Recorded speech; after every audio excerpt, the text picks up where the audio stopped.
Australia has defended its decision to scrap a multi-billion-dollar submarine purchase from France in favour of a new security pact with the US and UK. Prime Minister Scott Morrison rejected accusations that Australia had lied, saying France should have been aware it was prepared to break the deal. France says the Aukus pact has led to a serious crisis between the allies.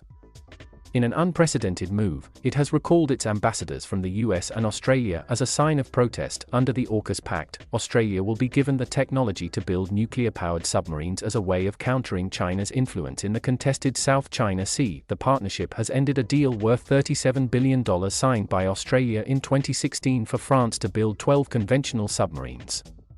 France says it was informed of the pact only hours before the public announcement was made earlier this week.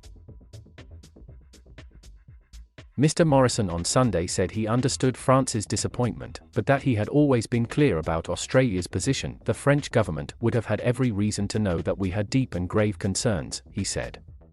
Ultimately, this was a decision about whether the submarines that were being built, at great cost to the Australian taxpayer, were going to be able to do a job that we needed it to do when they went into service, and our strategic judgment based on the best possible of intelligence and defence advice was that it would not.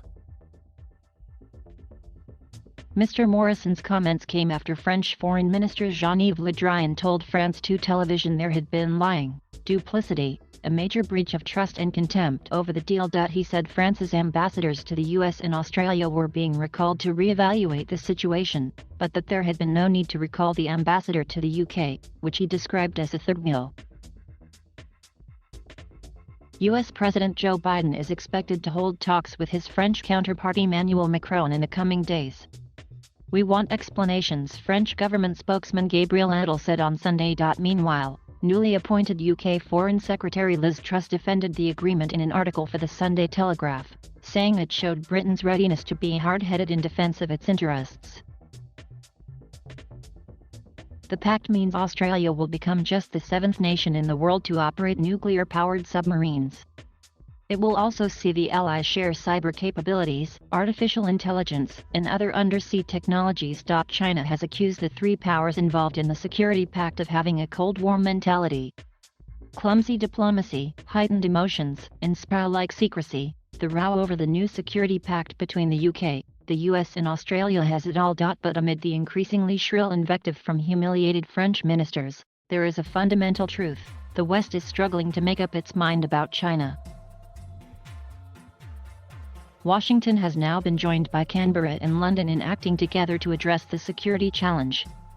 Other countries, particularly some in Europe, are less hawkish, still trying to split the difference between economic cooperation and strategic competition with Beijing. France is furious at the breach of contract by Australia and the lack of trust shown by the US and the UK. So there is talk in the French papers of further retaliation, beyond the recall of ambassadors, perhaps involving NATO. Others are speculating this row might finally encourage Europe to agree some greater strategic autonomy. The truth is more straightforward: if the West wishes to protect its interests in the Indo-Pacific, then France and other European powers need to be on the same page as the US and its Anglophone allies.